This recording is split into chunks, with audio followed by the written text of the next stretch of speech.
Alright, what's up? Welcome to a how-to video. I don't think I've done very many of these, but today's video I'm going to show you how to track some sick metal guitars.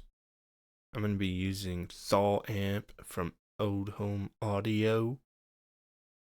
And this already, like if you get this, has a lot of sick presets you can use, and you can do a lot of different things with it. So definitely I challenge you to start with a preset, but kind of make it your own, you know what I mean? Because you can do a lot of cool stuff. And, but this is a great one. And,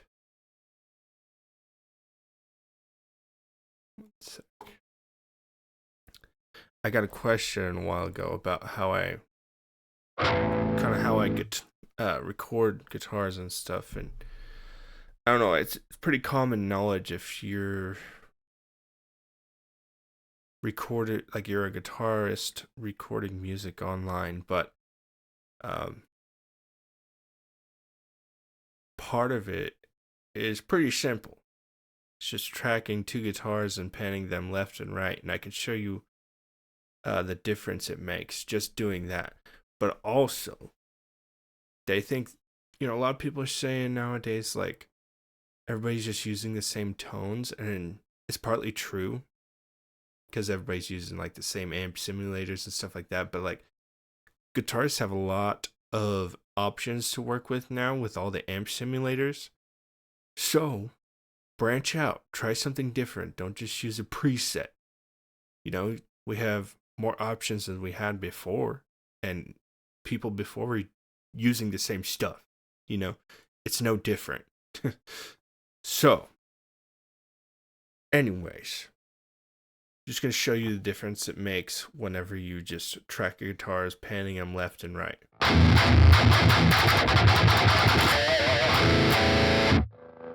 And like I said, this has a ton of presets already that you can work with. Alright? Spice it up, change it up, experiment with what all the different things do.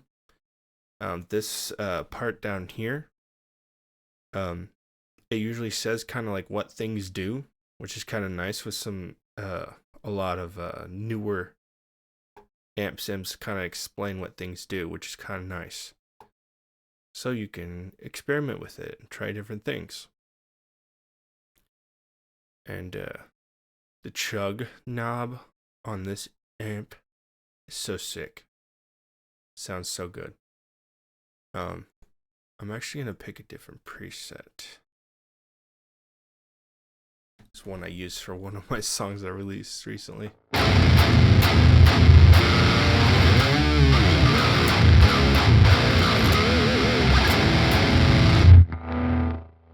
It's obviously really nasty, and with this thicken knob, adds lower octaves, I think is what it says. It sounds sick. Depending on what you're trying to do. But just find a good one to use here.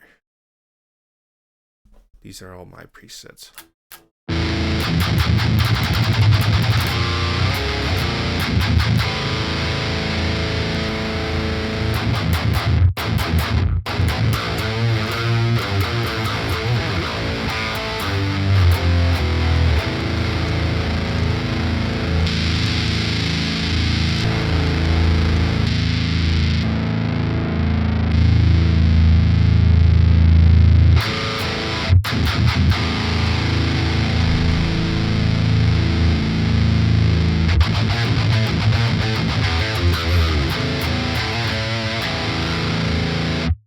Okay, we'll go with that one.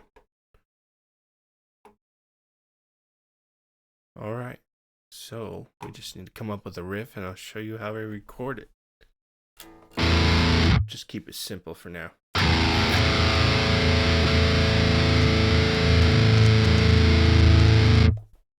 gotta do something real quick I forgot to do. And while I'm doing this, I guess I'll mention it. What I like to do is put set this to record output. So I'm clicking right on my record button there for this track. I like to record output. It just sounds more genuine to me, like I'm listening to what I'm playing and what's going to be on the final track eventually. Like I'm not going to change the amp or whatever that I'm using to try and dial it all in to be perfect. Like I don't care, okay? If it sounds sick to me, I'm just going to record with that. I don't hardly ever record DI and then change it. So, yeah, there's one thing. Just mentioning that's how I do it. I don't think that's probably how most pro producers and stuff like that do it. This is how I do it. And what's important is that you find your own way to do things. Like you can take tips and ideas from everyone, but just find your own way to do it, because there's no rules, all right?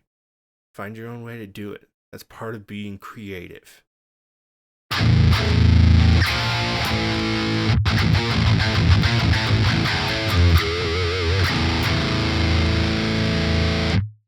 Okay, forgot to do one other thing. Turn on a click.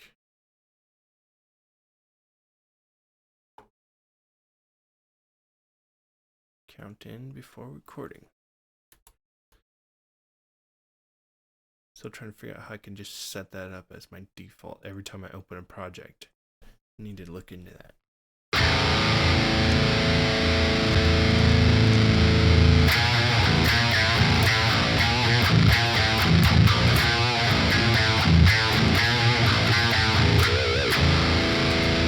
Got a simple enough riff to show you what I'm talking about.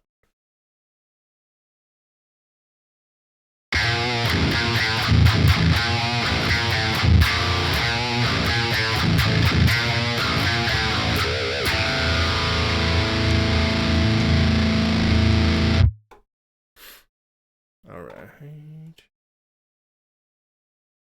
That's just my microphone. I have to have it like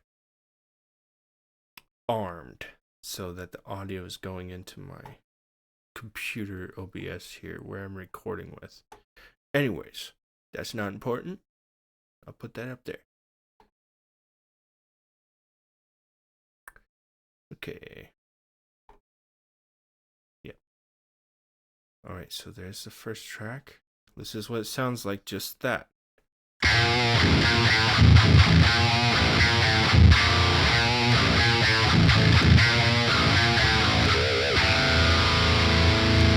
Now, I'm gonna mute that because it should be fairly easy to play it the same way. I'm gonna record another track, show you what this does.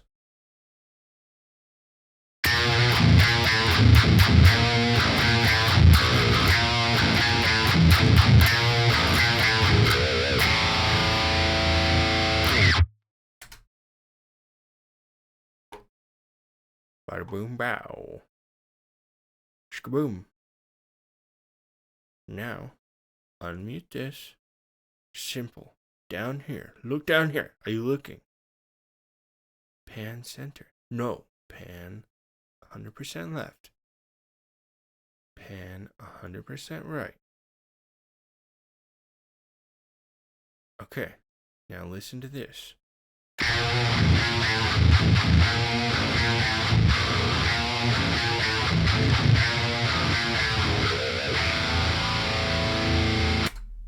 Now shut up and listen to this.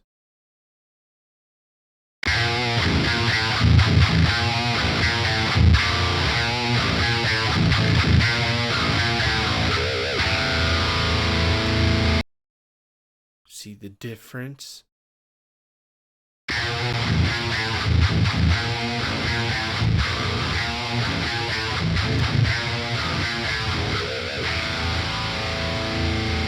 That simple trick makes a huge difference in just the fullness of the sound, and the tone makes it so much more full and it feels more massive. You know what I mean? It's a simple trick and it's pretty common knowledge for most, But I wanted to put this out there for anyone who maybe didn't know. Even though there's probably other people who have done it a bunch of times too, I'm just going to put it out there. Pretty simple trick to get some pretty decent sound. Another thing is this. Switch it up. Do a different preset, different sound.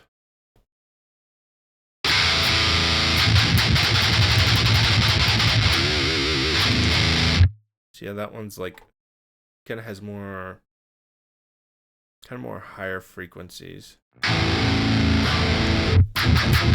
This one emphasizes a bit more like the lower end. So I'm going to do this one. Now watch this. This is totally unscripted, off the cuff, by the way, just so you know. So I don't know how this is going to turn out, but I assume knowing the basic information about layering guitars, this will add more fullness to the sound and an interesting uniqueness, you know what I mean? Like, you just switch it up a bit and do a couple different layers. You don't have to.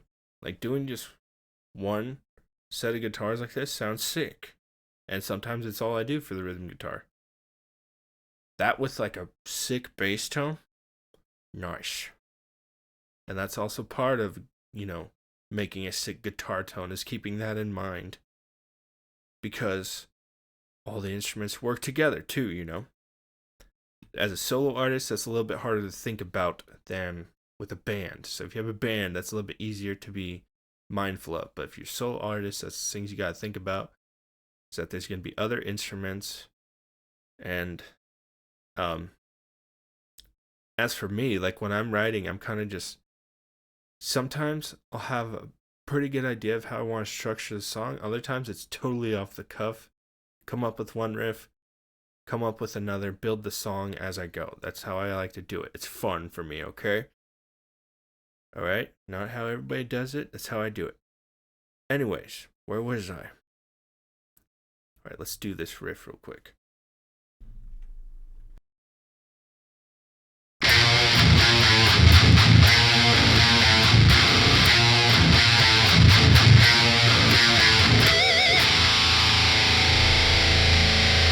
See how I did it a little bit differently there at the end too? You can switch it up. It doesn't have to be all the same. Especially when you're doing different layers. Alright.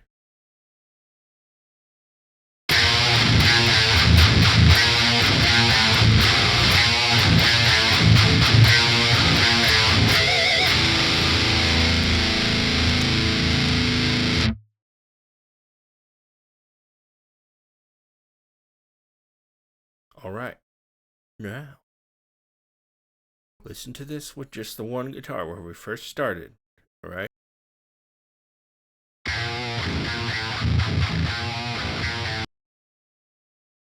Sorry. Let me do this. Pan it back to the center real quick.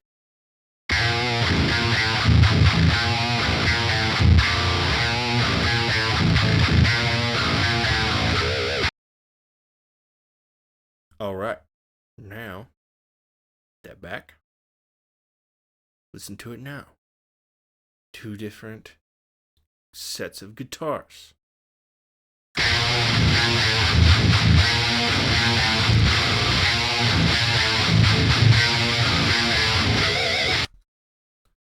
Now let me show you this.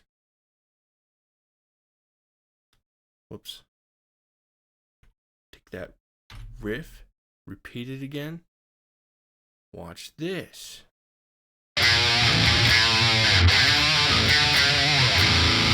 Yeah, that's right. Watch.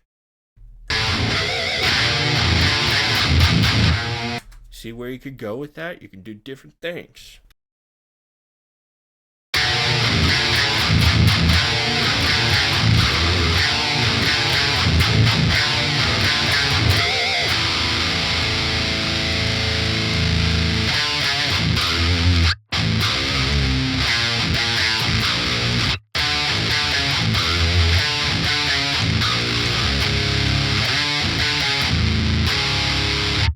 Okay, I'm going to do that.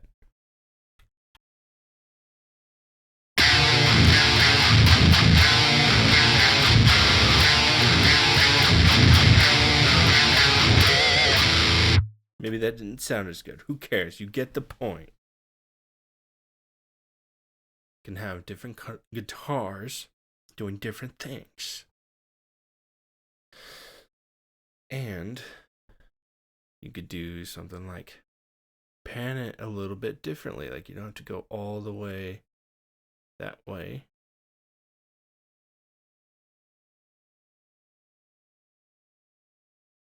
You can go a little bit different. They don't have to be the same, but let's see. Close. All right.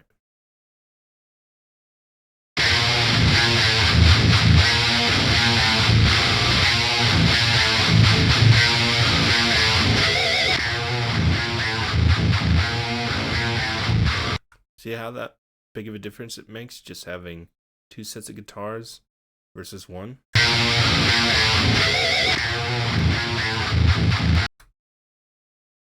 Adds a lot of fullness, you know what I mean? Just makes it more fat. So, there's other things you can do.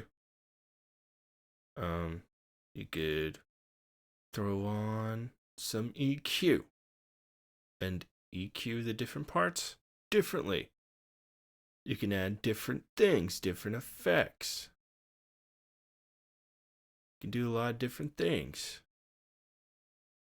So, I'm going to keep this riff, you know? It's a good start. Let's see. It's be part of this project. I don't know how many I have of those. 12? Gee, I don't even know, dude. Okay. Now I'll show you one more thing. Get you out of here. Alright, with some plugins, like this one. Fortin Nameless Suite. Neural GSP. Show you one of my presets. It's freaking sick. I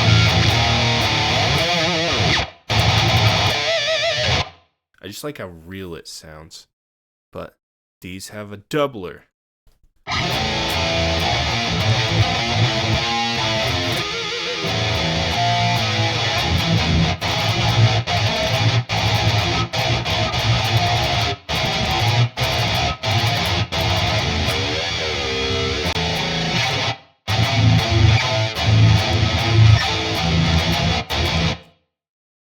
So, that simplifies things, and it basically just changes up, it doubles your track, like whatever you're playing, you know, and it just makes one of them, kind of moves one of them back a little bit, from my understanding, by the milliseconds, or forward, just to make each one a little bit different. That's kind of like the secret of like doubling it.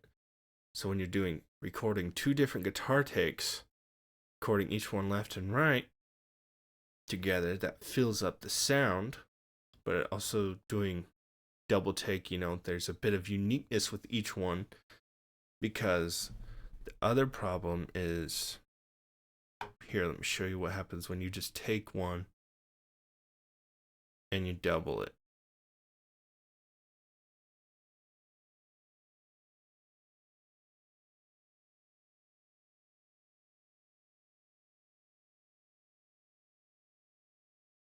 Okay, soloed the track so you couldn't hear my mic. Anyway, so what I did was, this was the first recording, right? So now first of all, I'll show you what it's like when they're both centered.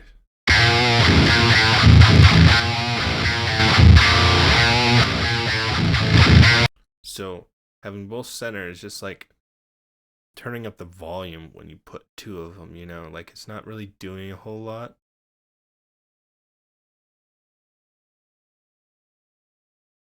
Whoops. It doesn't matter. Okay.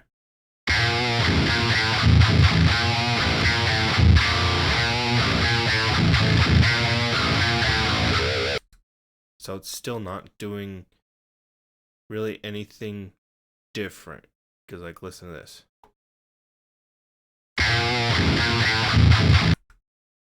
See how it's not any different? Whoops. Went both ways with that.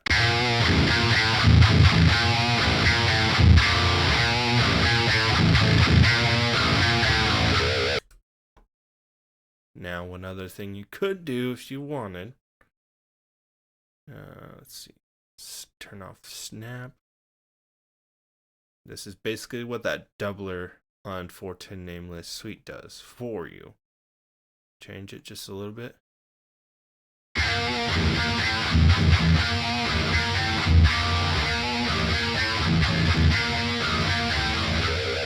See, it's a little bit off, but that adds uniqueness to the duplicated track, so it doesn't just sound exactly like the other one, the first one, and that you're just like basically not doubling the volume, but just making the first track louder. It's not making it unique. It's not filling out the sound. You know what I mean? I don't know any of the technical terms and stuff. I'm just showing you what I know, okay? So, see what happens when I move it further back. See, it's a little bit off, but not by a whole lot.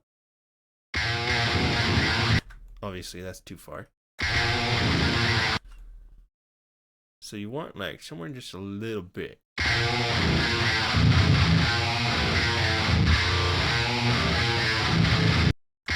See, even that might be a little too much.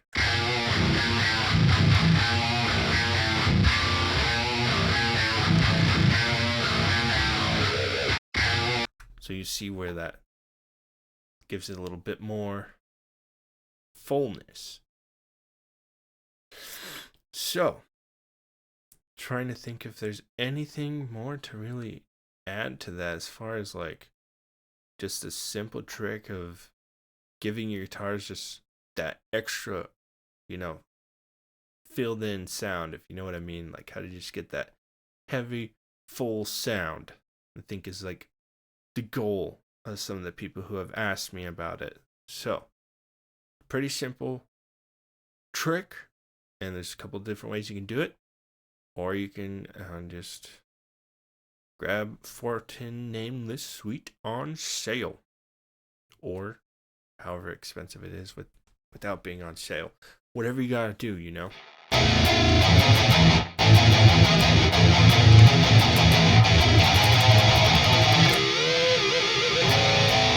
I love this tone. By the way, I made this myself. You start from a preset, but you experiment around, especially with this option to like move these. You can get a lot of different interesting sounds. You could also test out impulse responses. Like that's one way you can make your sound a bit unique. You know what I mean?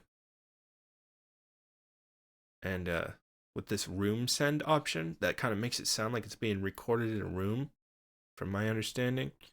So it just sounds a little bit more legit, Sounds a little bit more raw, which I like. That's what I'm going for, That's metal to me. That's this plastic crap. No, I'm just kidding. Some of this modern metal is pretty freaking ridiculous, dude. It's freaking ridiculous. It's sick. Anyways, I think that's all I got for this video. Hopefully it was helpful for you. If you have any other questions to add, let me know. And maybe I'll do this a bit more with a bit more explaining when I'm doing studio sessions. But I do studio sessions too, so you can see me kind of working on music as I'm writing and how I write and my process and stuff. Especially if you're like a solo artist learning to do all this stuff. There's a lot of advice you can find, which can be helpful, but like you don't have to feel like you have to be in a certain plastic bullcrap mold. You know, you can try different ways of doing things. Just find whatever works for you. It's about expression. It's about expressing yourself, not someone else. So, I'll conclude with that. And like I said, this was totally unscripted, raw, and real. No freaking AI crap or any crap like that. Alright? Stay metal. And I'll see you later.